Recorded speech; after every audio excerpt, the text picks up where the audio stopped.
Amy, let me tell you about a magical place that is so exactly designed to be enclosed space, year-round fun for the whole family that I bet you already know what I'm going to say before I even say the name. Let's say it together on 3. 1, 2, 3.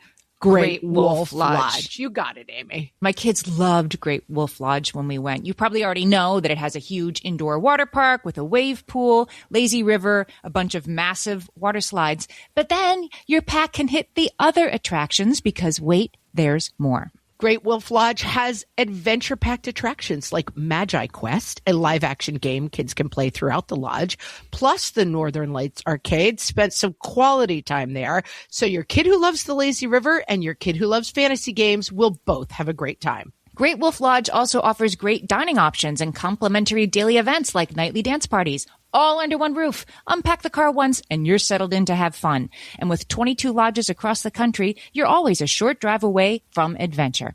We've both had such great times at Great Wolf Lodge, so bring your pack together at a lodge near you. Learn more at greatwolf.com and strengthen the pack. They were only on screens for 8 hours today. It's fine. What fresh hell? Laughing in the face of motherhood. You turned your back and the baby rolled off the changing table. With Margaret Abels and Amy Wilson. We have to eat the cupcakes in this order so the Giants win the Super Bowl. A podcast that solves today's parenting dilemmas so you don't have to. Dad guilt is not a thing. Like, dad guilt isn't something that has a name. Hello, everyone, and welcome to What Fresh Hell, Laughing in the Face of Motherhood. This is Margaret. And this is Amy. And today we're talking about mom guilt. Mom getting guilt. Rid of it, if that's possible. It's hard to believe we haven't talked about this already in the hundreds of episodes we've done, but we have. I mean, it's certainly been a through line. Yeah. As we say in the biz, but not a specific episode. Yeah. I'm in the throes of some mom guilt right now. I'm a little bit overbooked right now. And I am truly going a couple of days a week where I don't see my kids from sunup to sundown. I more have wife guilt. I mean, I think that my kids are fine, but I definitely feel that my husband is operating on 25 different cylinders, and I feel a little bit guilty about this. It's kind of like household guilt. Yeah, I'm just kind of not pulling my weight around the homestead these days, but it's a season. I feel my sister always says when people say things about themselves, you should believe the opposite. So I'm always wary to make I statements, but I'm going to lean in early. I don't think I have a tremendous amount of mom guilt. I don't think this affects me that strongly. Well, that's interesting because it's sort of like broadly understood to be an absolutely inescapable part of motherhood. So we can talk about why that is, if that is. But it doesn't surprise me that you're like, not so much. I mean, that's sort of your, entry point to it. Yeah, I definitely don't. I just think I need a little bit more mom guilt. I'm like, they're fine. They were only on screens for 8 hours today. It's fine. I mean, I have stuff that tugs at me, but I definitely don't feel a tremendous. My kids are like, you're leaving again tonight? And I'm like, yeah, I got a job. I got somewhere to be. Goodbye. Like, I definitely don't feel that thing of like, I have had girlfriends when we went away or had whatever, my bachelorette back in the day, whatever it was, friends who were like, oh, it was so hard leaving my kids. And my best friend would always be like, I just don't understand when people talk about that. Like, I do not. And now that I have kids of my own, I'm from that school. Like, people who are like, oh, I had to go away from my kids for 2 days. I have a friend in town who is wired totally that way. And she was saying to me, wait until the 8th grade trip. It's going to be so hard. And I said, like, it's a lot of paperwork to get ready for. Like, what does it mean that the 8th grade trip is so hard? Special packing needs? Right. Like, I don't get what's hard about it. Like, you have to lift them onto the bus. I don't understand. Like, where would the hardness come in? Snack preparation. And she was saying, oh, it's just, you watch that bus pull away and it tugs at the heart. I'm like, that, I do not have that lane in my brain, whatever the like. Turned off. Yeah, I'm dead inside, Amy, but maybe, man, it's got some downsides, but it makes for some very easy saying goodbye to my kids. I think mom guilt, as I did the research for this episode, I realized that when people are talking about mom guilt, it's one of those things like everybody knows what it is when you say it, but it also kind of means whatever people want it to mean. So I would argue, as we begin our conversation, that when people are talking about mom guilt, they're talking about two very different sort of things. and we should kind of talk about each, but I thought it was important. So the first one is the ongoing low-grade inadequacy concerns, like my soccer sideline snacks don't look like their soccer sideline snacks. That's mom guilt. Yes. Universal, low-grade, part of the job description or not maybe, but like, oh, well, like stop feeling that way all the time. I'm not doing a good job as a mom.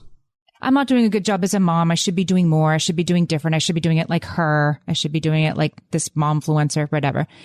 So that's the first kind. And I think that's worth looking at because I think it grinds our gears. I think it like gets in the way. I think it, it's weighs us down in ways that it shouldn't and needn't. But then there's this whole other thing as I started doing the research about like, say, like you turn your back and the baby rolled off the changing table, as, has happened to me, happened to you. Happened to me. Oh, smacked their head so hard on the way down on the end table. Right. Or like the bed or, whatever. Right. That feeling when like something or like a child gets burned, the guilt that you feel when you can't get over that something happened to your kid, even though they're fine. I'm making a cringe face. Or you told them to stop complaining about their stomach ache for 2 days and it turned out to be their appendix. Yes. So you do have mom guilt. I mean, we found it. Yeah. It happens. The kid didn't die. He survived. But at the time you were like, oh my God, I remember we talked about it like, oh my. Yeah. I was like, mom fail. I am the worst. How did I miss this? And like literally everybody would miss that. It's fine. Right. Yeah. Sidebar on that. I do want to say my son, who's a teenager, he's volunteering at a grade school right now. And he came home and told me that a kid had his appendix burst. I said, at school? And he said, no, later. And he came back to school and said the reason his appendix burst was that he ate too many Takis. At which point I burst out laughing. You know what Takis are? They're like a super spicy chips for sure. We love a Taki. They sponsor this podcast. No, they don't. They're not a sponsor. Come on aboard, Taki. We love you. We love a spicy chip. I burst out laughing and he was like, Mom, it's not funny. His appendix burst. I'm like, his appendix burst because he ate too much of a snack food? He's like, it's a thing. And I was like, that's definitely... No, it's not if a it thing. made your appendix burst, I think it wouldn't be on the market. But then, of course, I had to go look it up on the internet. No, it gives you a stomach ache if you eat too many extremely spicy things, but your appendix is fine. It wasn't the Taki's fault. Well, now... What could have happened is that he thought he had a stomach ache because of the Takis, so he ignored it, and therefore his appendix burst because he was blaming the Takis for the pain that was actually caused by the appendix. Right. So the Takis were involved. Right. But blaming the Takis will not make your appendix better. But now we've lost our Takis sponsorship. Right. Well, no, I'm defending them, but that's not why. We're team Taki people. But even like, I don't know, a kid who's, taking the more serious mom guilt, like the kid who's born with a developmental delay and you're like, oh my God, I had that glass of wine, before I knew I was pregnant. I'm a bad mother. I think that sort of mom guilt that people carry around with them. My baby's 2 weeks old and I'm not loving every moment of this because maybe I'm a little bit depressed, mom guilt. Yeah, like those are sort of big and more problematic for the person suffering from it, for the mother, and more important, I guess. But they're both called mom guilt. And that's I think that's an overly broad definition, therefore. So the two categories are I'm not doing it well enough in comparison to other moms and something bad happened to my kid and I feel bad about it. Or my kids are just generally not doing what everyone else is doing. Yeah. Right. Like little things mom guilt and big things mom guilt. Let's put it that way. Right. And they're both things that we like. Are they avoidable? Probably not. Should we try to like push back on it and reframe it? I think yes. I think the answer is yes. For sure. All right. So let's start with low grade mom guilt. That's maybe easier. So I'm quoting psychologist Lisa Marie Emerson here, who said women are especially good at taking credit for everything that's wrong in their kids' lives. Sort of like, bump, like, stop doing that, women. Yeah, but I do think this is a circle that we don't always see both sides of. So when I was working at my first job, I worked with a guy named Vinny. And Vinny was full of good aphorisms. And he was like he was not that much older than me. Just have him on the show. But he was like, here's the thing, kid. And he was like always telling me about. But one of the pieces of advice that he gave me that has stuck with me, and I think of it all the time, is at some point, I was working as a paralegal and some lawyer was like, you did a great job making those copies. And I came back like all like shiny gold star, like, he said I did a great job. And Vinny was like, listen, if you take their praise, you have to take their criticism. So don't take either. And I was like, I think we don't always see the part where basking in the praise has a flip side. And I do think that like feeling this feeling of my kid doing the solo in the play and the accolades I get for that reflects on me. Right. That I am basking in that warmth, but then I'm opening myself up to the cold of like, my kid got an F on the test. It must be my fault. I think that we are a little bit over involved generally with our relationship with our kids. I find that to be true. All right. I have a different thought on this. I have total pushback on this idea because I've been thinking about this a lot recently. The idea about like women take credit for everything that's wrong in their kids' lives. So stop doing that. Like kooky women, just stop being like that all the time. It's like, why do you think that we feel the pressure to make everything right? Because when something goes wrong, who is looked to blame? When the kid doesn't have their cleats, when the kid is late every day, when the kid is, not speaking in 2-word sentences by 24 months or whatever, right? It's like society looks at us and we feel bad when we're assume that we've done something wrong to make this something wrong in this kid's lives. But we're not imagining that. Like that's very much the way society is constructed. Agree. We're not imagining it at all. But I would argue that there's two sides of it, and I think both are harmful. I just was reading a book that I enjoyed that I won't mention because I'm going to criticize the author. But it was this portrait of a life and this unbelievable closeness with her children, like this unbelievable admiration of like the way my children's minds work is just a magical world, and kind of like my kids are my best friends, and that they have this relationship that is so close that I look at that and I just think, my parents did not have that relationship with their children at all. My parents were great parents, I think, but we weren't besties, I mean, there was no element of that. Mm-hmm. And I think that it helped them divorce a little bit from the idea of like, also when we did something good, certainly they were happy, but I don't think it was as presentational, the whole thing of like, me and my little bestie are reading. Look at this poem she wrote. She's such a genius. I don't know. It seems like there's too much buy-in on both sides of the scale. Does that make sense?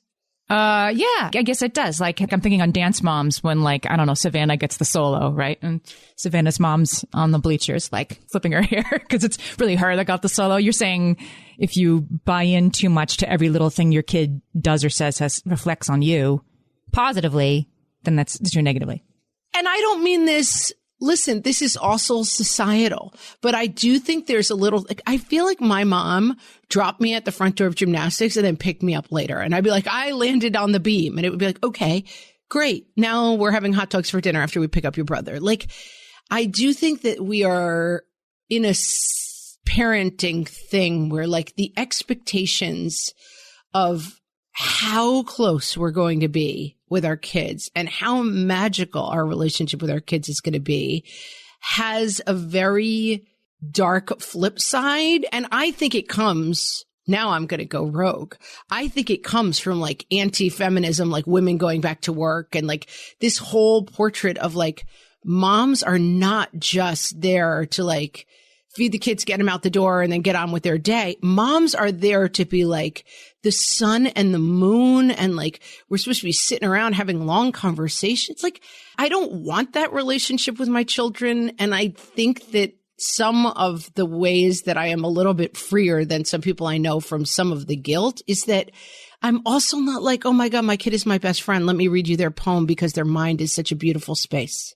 I mean, it goes without saying, I suppose, right? Just to back up what you're saying about this being tied up with feminism, that there's like dad guilt is not a thing. Like dad guilt isn't something that has a name that's presumed to be a completely unavoidable and everyday part of their experience, that they're constantly like, but am I really there? And am I doing enough? And did their bento box lunch look like Julia's bento box lunch or whatever? Like it's not a part of your spouse who's taking on like the lion's share of the household stuff right now during this season to support this thing in your career for this moment. I hope he's not like, his head isn't hitting the pillow at night and he'd be like, oh, they didn't finish their green beans. Like, I don't think that's, and it shouldn't. Oh my God. Literally never. And we are also, I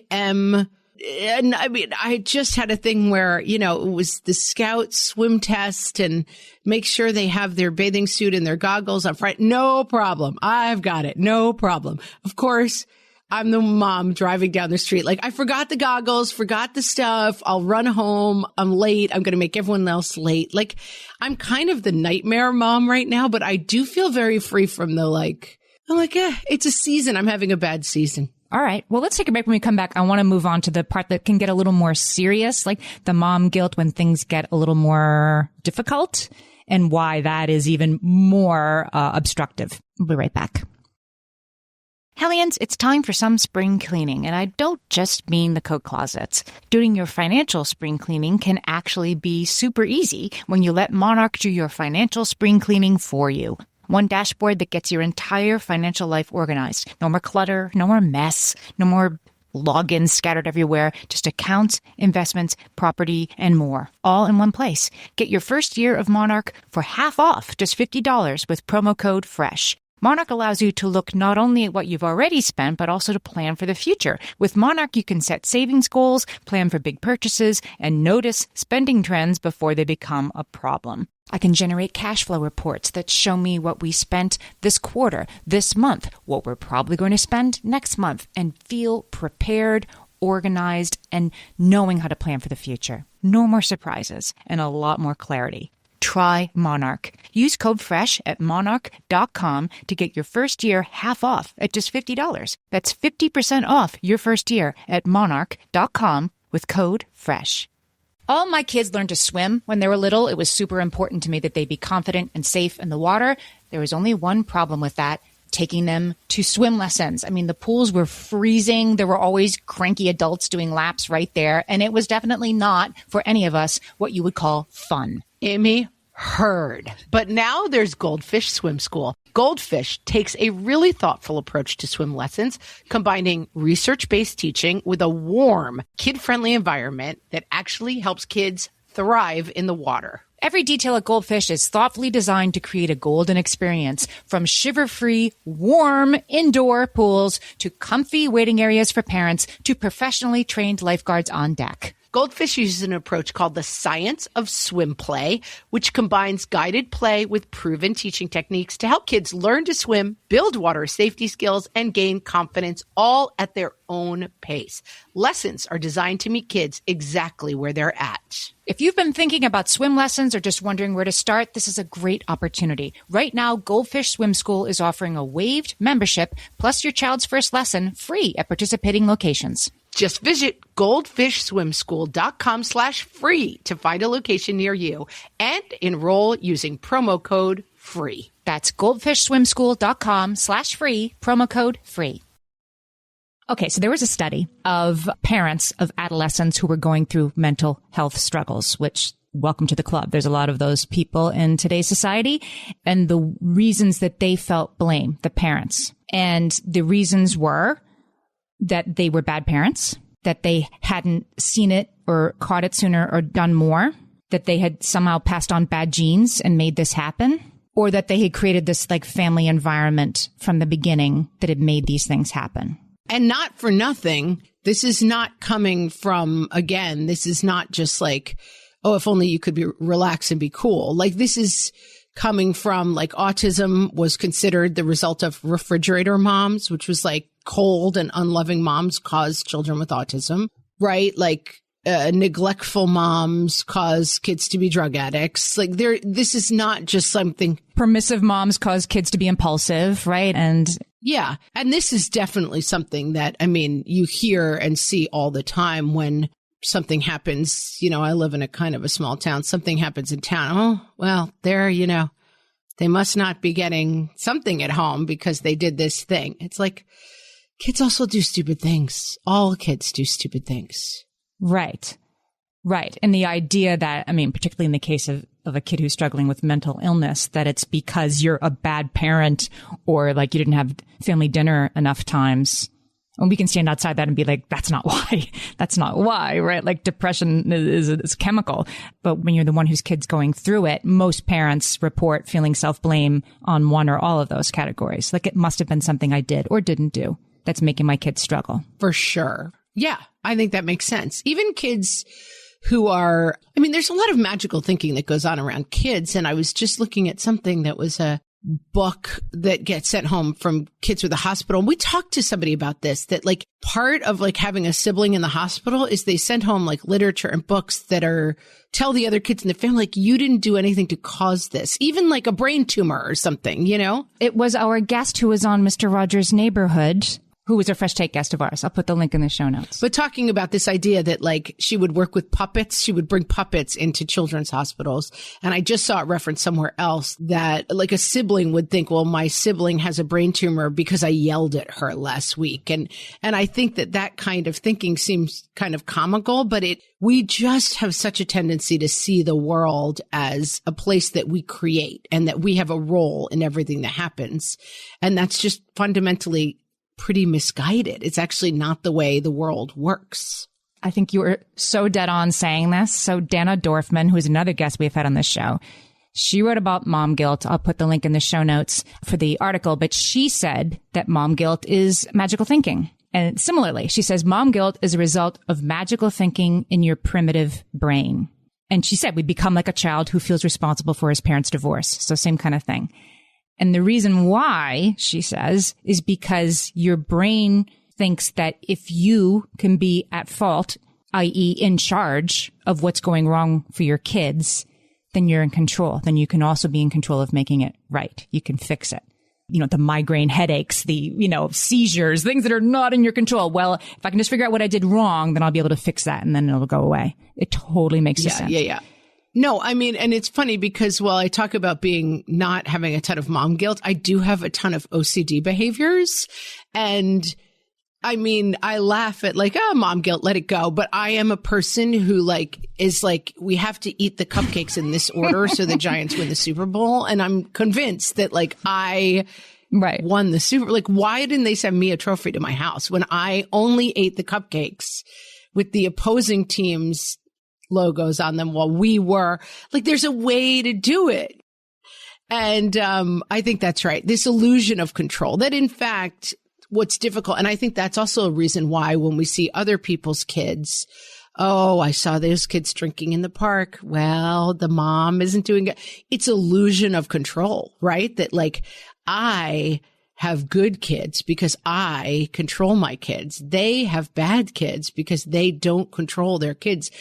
Therefore, I will never have bad kids because I am in control. And then you do have bad kids, and that's where the mom guilt comes in. Yeah. And I still think that this is another thing that buying into the judgment, I think the gossiping about other people's kids and the really over buy-in, especially in a small town, the over buy-in to let's all pick apart what other people are doing is really dangerous behavior because it ratchets up the pressure of this illusion of control. Right. You know what I mean? When I was young and doing comedy, a lot of my time was spent goofing on other people, like just walking through the world and being like, did you see that way that person was walking? Look at that hairdo.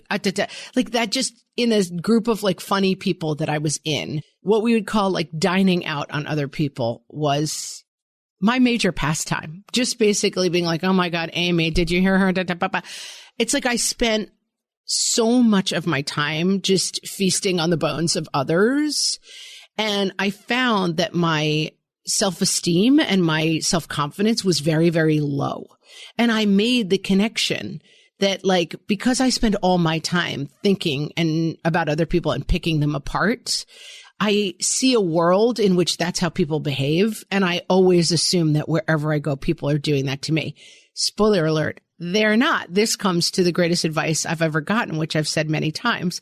My ex-boyfriend said to me at some point, 10 years into this operational system of me, being the comic who always could see what everyone else was doing wrong and constantly being like, did you see how she was looking at me? She was thinking this, she was thinking that. And my ex-boyfriend said to me, I could picture the room we were standing in because it was that big of a revelation. your life would change so much if you could realize how rarely anyone else ever thought about you. And it really was like, oh my God, I'm living this whole life where I'm just looking at everyone to pick them apart and assuming that everyone is doing the same. And it's a very fraught way to live. I think if you can let go a little bit of the picking on other people, it frees your mind to be like, right, it doesn't matter what other people think of me either. Although you were just saying you live in a small town, people do like talk about other people. Like you're not totally imagining that that's happening. Totally not imagining it, but I do think distancing yourself from it a little bit, like it only works if you care. Mm-hmm. And it's hard to say you don't care. Like obviously if I know people are laughing about me and talking badly about me, it bothers me and I don't like it. And people do talk badly about me, I'm sure. But if I'm not participating in either side of it, I feel a lot less pressure. If I'm not in the mix, if I'm not at cocktail parties being like, did you see their house? Oh my God, the shingles are falling. Like if I'm not participating in the side that I'm feeding myself with it, I am much less prone to worrying about what other people are saying about me. That makes sense. I think I've really freed myself from this to some degree.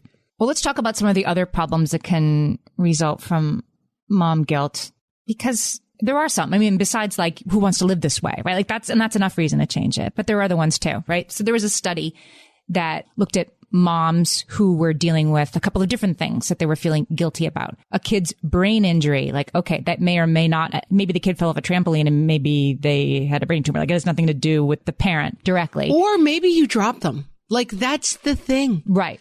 Like maybe the thing that all of us have done 20 times turned out terribly for you. Right, right. And can you imagine being that parent? And the third example was that, and it was adolescence mental illness. And the third one was like, oh yeah, this one, nursing difficulties.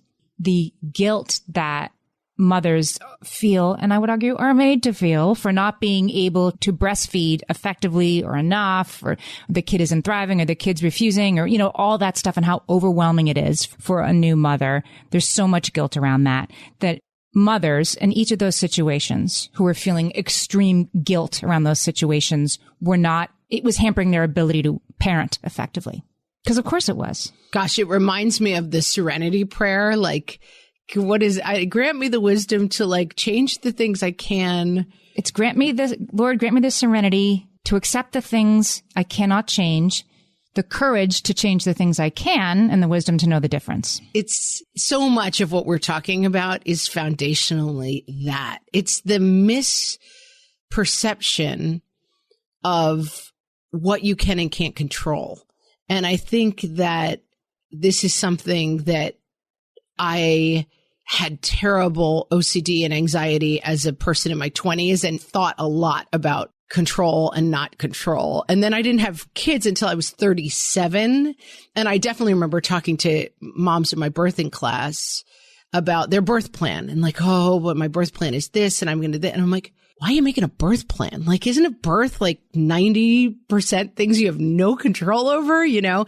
And then talking to people afterwards, the birth plan didn't go as planned. And I have this disappointment around it. And just thinking like, I understand where the anxiety comes from, but I do think that the wisdom to know the difference between things we can and cannot control is central to what we're talking about. Do you think so? I do. I actually have a whole like essay in my book about my birth plan and how it got in the way, that there was any moment when I was holding my new baby, when of course my first birth went nothing like our birth plan, that I was holding my baby and had even that 1% of like, oh, I got the epidural, I caved. That was such a preposterous thing to put on myself in that moment. And I wish that I hadn't done it. Yeah, for sure. Yeah, I think that's right. It's like my friend's mom has the expression, don't borrow trouble. And it's like we borrow so much trouble with that stuff, which is like, even in a small, funny way of like, we were talking about vacations, right? The vacation is going to look exactly like this. And my sister's planning a trip with one of my kids. And we keep talking about like, you can plan for lots of stuff, but your expectation has to be that only 10% of that stuff is going to actually happen because you're traveling with a 12-year-old, you know? And so it's trying to identify the things that you have control over and figure that out. I have another thought about that. Let's come back after this break. Okay. You know that thing where you get an amazing pair of shoes at a really great price and want to tell everyone about it? Yeah, so do we. Here at Designer Shoe Warehouse, we'll give you something to brag about. Like the latest styles from brands you love, or the trends everyone's obsessing over, or shoes that make you feel like, well, you. So go ahead, show off a little. Find shoes that get you at prices that get your budget. Head to your DSW store or DSW.com today. DSW, let us surprise you. Amy, when I'm having a good hair day, it usually makes my whole day better. And that's why on every day, I'm taking Nutrafol. Nutrafol is the #1 dermatologist-recommended hair growth supplement brand. And it's the #1 hair growth supplement brand personally used by dermatologists. Nutrafol's hair growth supplements are peer-reviewed, NSF certified for sport, and clinically tested. Nutrafol offers multiple formulas for men and women tailored to different life stages and lifestyle factors, so you get support that's actually right for you. Adding Nutrafol to your daily routine is easy. Order online, no prescription needed, with automated deliveries and free shipping to keep you on track. Let your hair be one less thing to worry about. See visibly thicker, stronger, faster-growing hair in 3 to 6 months with Nutrafol. For a limited time, Nutrafol is offering our listeners $10 off your first month subscription and free shipping when you visit Nutrafol.com and enter promo code LAUGHING. That's Nutrafol.com, spelled Nutrafol.com, promo code LAUGHING. And now, things moms say in spring. From the What Fresh Hell podcast. We need to clean up the playroom. We need to clean out the garage. Oh, we need to clean up the yard. Clean out your rooms. Anything that's still on the floor in 1 hour is going in the donate bag. Have they canceled your soccer tournament yet? It really looks like it's going to rain. They still haven't canceled? Check your email again. Are they really going to play this tournament when it's 48 degrees and raining? They are really going to play this tournament. I should have brought an extra sweater and a book and a thermos. And I should never have let my kids sign up for soccer. Get off screens, you guys. It's finally gorgeous out. Go outside and play. What are you doing inside already? Who tracked all this mud onto my rug? How did you get so muddy? You were outside for like 3 minutes. I thought I liked spring. I must have been thinking of a different season. We don't need to take some expensive trip for spring break. We're just going to stay home and enjoy the time with the kids. Remind me next year when I say that we don't need a spring break plan. That is a huge mistake. Turns out we are not a just enjoy time with the kids kind of a family. This has been Things Moms Say in the Spring. From the What Fresh Hell podcast. I think that what I'm coming to is, it's like I always say, my mom always says, like, you can only deal with behavior. You know, you can't deal with like, you're this type of a person. Like, it's like a young person's argument to be like, Amy, you're just the wrong kind of person and I'm going to help you fix yourself. It's like, Amy, I am going to leave if you're more than 10 minutes late, whatever. Like, you can only address, which by the way, total reverse problem there. But you know what I mean? Like, you can only deal with behavior. I think with mom guilt, it's like you can only deal with what's real somehow. You know what I'm saying? Does that make sense? Like, yes, you can't borrow. You got to stop trying to borrow the guilt of like, I want my out of control situation to be completely under control. It's what Carla Naumburg said is the second arrow of suffering. Remember that when we had her on this show? I mean, yes, say that again, because that's so good. I mean, she didn't invent that. It's like a Buddhist idea, but it's the second arrow of suffering that when, I don't know, like your kid's science project was the worst and he cried because everybody else's was better than his. There's that happened. And then on top of it, you're taking the arrow and like jabbing yourself with it in the side again, like, and also you're a bad mother. Like, it's right. You're bringing it on yourself and giving yourself two things to be upset about when you put the mom guilt on top of the thing that you or your kid might be struggling with. So you shouldn't do that. So you should stop with the second arrow. I think that's right. And I think it's also, it can be a useful thing to model. Like, we are preparing for a test right now at our house and it's not going great. And I will say, I am stunned by how hard this test is. And I look at it and it's a test meant for 8th graders and I know nothing on it. Like, I can't figure it out. I mean, I would get a 20 on this test, maybe out of 100. And we have gotten to a point in doing tutoring and lots of things to try to prepare for this test that it may not go great, and that I am sort of shifting my focus to like, we need to go all in and get a good grade on this test to we've done the best we can at a certain point, and this test is going to be what it's going to be, because you can't judge a fish by its ability to ride a bicycle, and you can't judge me and one of my children by our ability to get a good grade on this test, because this is just apparently not how our minds work, and I am a functional old lady who does not know any of the things on this test. And I think that recognizing what we do and don't have control over, and then saying to ourselves, I'm going to do the best I can, but I may not be a bento box mom.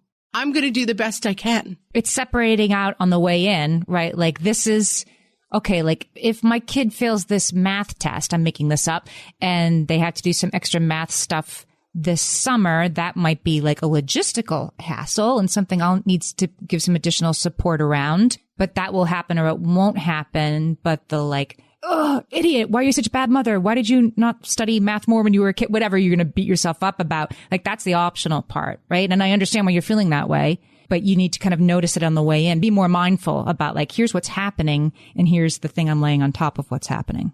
Yeah. And I also think we've talked a lot about like the triangle or the parent compass or the like mom's list of needs, like figuring out what value is the most important. And I think that in looking at this test, we came into it with the value that is most important is getting good grades, right? And like that now 2 months into preparing for the test, we're realizing that like our true value is like doing our best and then realizing the context of the thing that maybe is not as important. It's like if you fail because you didn't try, that's very different than if you fail because you tried really, really hard and it didn't work out.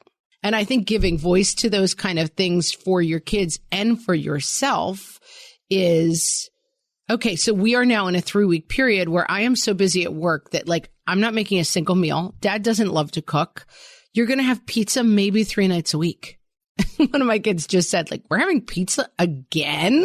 I was like, yes, because you found the outer edge. I was going to say kids would always want pizza for dinner, but there's some point where he's like, maybe that kid will learn. Yeah, maybe. But I think that it's like, does it pull at me a little bit? Like, I have kids who aren't even getting fed a meal at night, but what I'm doing is a passion of mine and I want to do it. And it's more important than my kids not having pizza 3 nights. Like I think that maybe what I'm coming to in this conversation is that the more you can have clarity of mind about what's going on, the best defense you have against mom guilt. Yeah. And again, like I can stand outside this, like you're not saying like, I'm never going to cook for you guys again. And you're out in the backyard, like smoking a cigarette like Betty Draper, right? Like this is like, I mean, I'm not saying it's never happened, but okay. A couple of weeks, right? And then it's going to go back to the way things were. And your kids will be so proud of you for this achievement that you do. I mean, I also think it's worthwhile. And sometimes we're too hard on ourselves as mothers and we forget the part where our kids need to see us achieve things and be proud of us, whether it's running a marathon or starting a business or, just being good at things besides showing up at drop off with the thing they forgot. You know what I mean? It's important for our kids too, but we're still like in a very dated way, I think. I'm quoting Laura Bazelon here. She wrote a book called Ambitious Like a Mother and talks in the book about how ambition still feels like it's sort of antithetical to good mothering and that we kind of need to get past feeling like we're doing something wrong when we're preoccupied by something other than our kids' gymnastics lessons. Yeah, I think that's right. And the idea of what a good parent is that sometimes it's like we're chasing we're like pounding on the good parent door and trying to get in. And like 2 doors down is an open door that's like, all right, parent, but really happy parent, who's doing well and is not stressed out. And yeah, I think sometimes we're chasing like a phantom, a cipher, as you say, like we're so busy trying to be perfect that we're not like being good, Mm-hmm.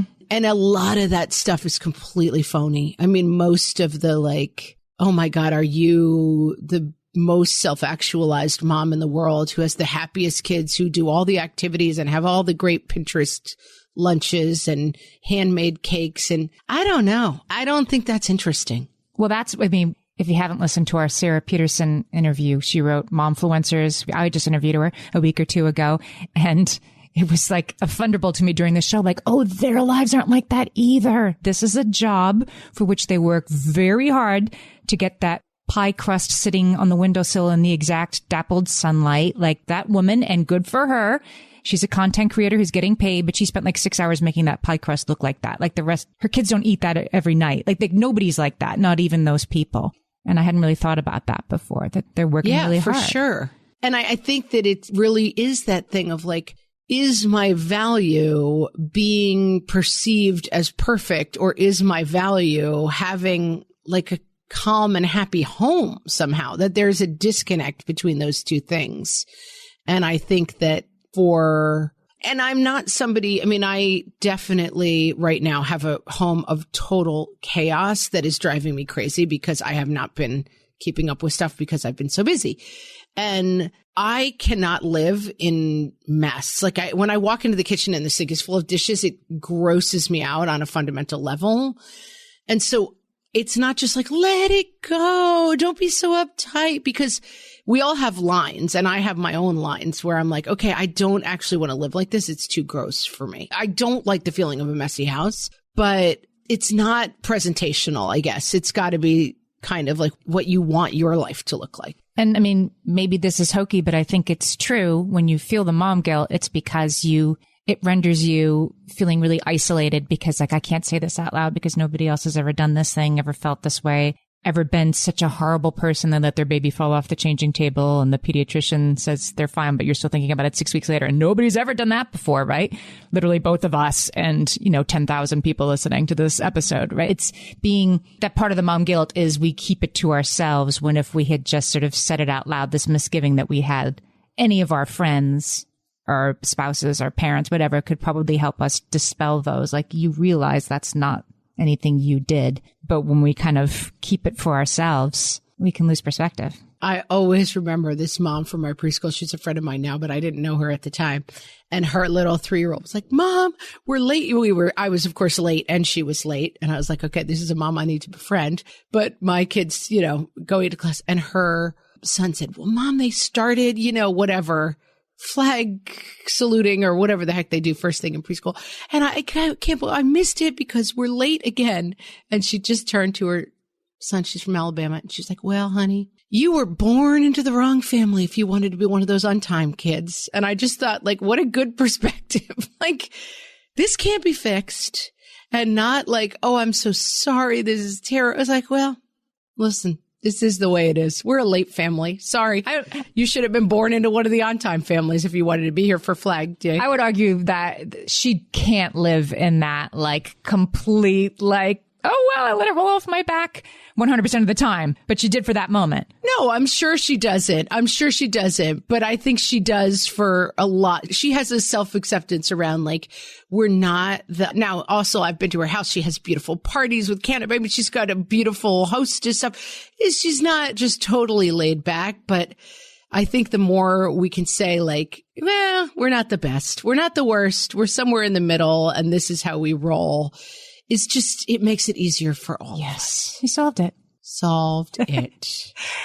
Have you joined our mailing list? Go to our website, whatfreshhellpodcast.com. There's a link there. I'll also put a link in the show notes for this episode. You can sign up for our mailing list. You get our newsletter once a month, which just has some of our favorite episodes, some of the best sponsor codes and deals from the ads this month, things we're reading and watching and listening to. You'll also get occasionally recipes, what Amy and I are reading, little behind the scenes fun facts.